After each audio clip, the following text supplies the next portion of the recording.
আপনারা তো ক্ষীরমালাই অনেক খেয়েছেন, কিন্তু কখনো ব্রেড দিয়ে ক্ষীরমালাই খেয়েছেন কি? তাহলে কিন্তু আজকের রেসিপিটা আপনাদের দেখতেই হবে কিভাবে এটা আমি বানিয়ে নিচ্ছি। প্রথমেই আমি হাফ লিটার দুধ দিয়ে দিলাম কড়াইতে গরম করার জন্য। এবার আমি নিয়ে নিচ্ছি ব্রেড, আর ব্রেডের চারদিক ঠিক এইভাবে আমি কেটে নিচ্ছি। সমস্ত ব্রেডগুলোকে ঠিক একইভাবে কেটে নিতে হবে। সমস্ত ব্রেডগুলোকে রুটি বেলার মতো এভাবে বেলনি চাকটির সাহায্যে বেলে নিয়ে রেখে দিচ্ছি। দুধটা এখন দেখতেই পাচ্ছেন অর্ধেক হয়ে গিয়েছে আর ঘন লাগছে অনেকখানি। আর এটাকে আরও ঘন করে দেওয়ার জন্য তাড়াতাড়ি আমি দিয়ে দিচ্ছি এখানে হাফ কাপ পাউডার দুধ। আপনারা কিন্তু পাউডার দুধটা যখন দেবেন ধীরে ধীরে দেবেন, মিশিয়ে নেবেন এভাবে, অনবরত নাড়াচাড়া করবেন, নাহলে কিন্তু ঢেলা পেকে যেতে পারে।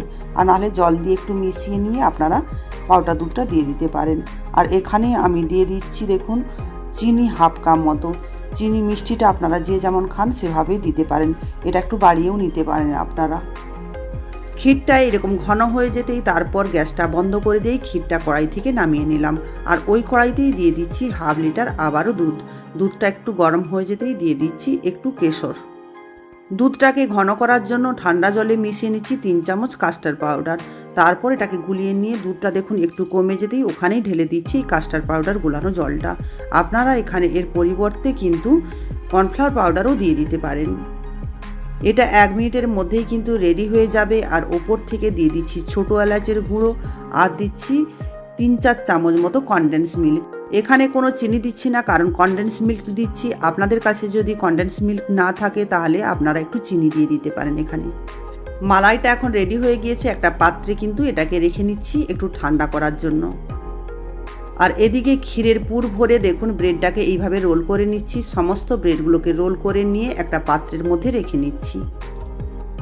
সমস্ত ব্রেডগুলো রোল করা হয়ে গিয়েছে। এবার আমি দিয়ে দিচ্ছি ওই মালাইটা কিন্তু গরম অবস্থায় দেওয়া যাবে না, একটু একটু গরম থাকবে সেই অবস্থাতেই দিয়ে দেবেন।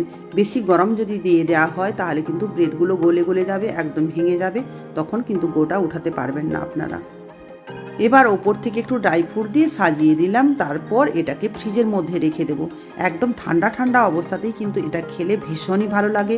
যেহেতু এটা ক্ষীরমালাই, তাই ক্ষীরমালাইয়ের টেস্ট নিতে হলে কিন্তু ফ্রিজ থেকে বের করেই ঠান্ডা ঠান্ডা খাবেন।